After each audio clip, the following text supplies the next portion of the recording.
Now, it's surprising to some people to find out that our Founding Fathers spent serious time in prayer. But it's shocking for some to discover that the Congress itself faithfully recorded answers to prayer in the Congressional Record. David Barton tells us about it. But what's also fascinating is the fact that Congress itself was a very faithful recorder of God answering prayers.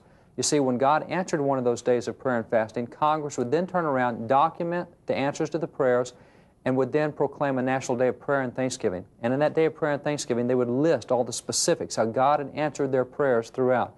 Now, in one of these days of thanksgiving, John Adams again wrote Abigail, and he said, you know, we've had this day of prayer and fasting.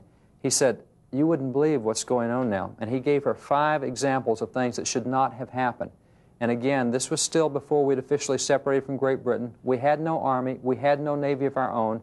What we were just individual citizens starting to stand and rise and fight, groups like the Minutemen. We didn't even have an organized militia yet. And yet John Adams said, after that last day of prayer and fasting, he said, Colonel Smith and a group of our militia, now this is American farmers basically, said captured a British fort.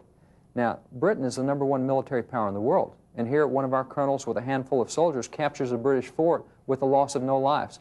Then John went on to say, he said, on another occasion, he said, one of our little galleys captured a 64-gun British man-of-war and captured a 20-gun British man-of-war. Now, we did not have our own Navy. Our Navy, very literally, amounted to a rowboat with a cannon each end. I mean, we still have some of those ships left from the early years of the American Revolution.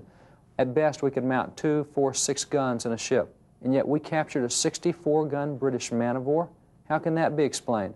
Well, this is the way John Adams explained it to Abigail in his letter. He told Abigail, he said, it appears to me that the eternal Son of God is operating powerfully against the British nation.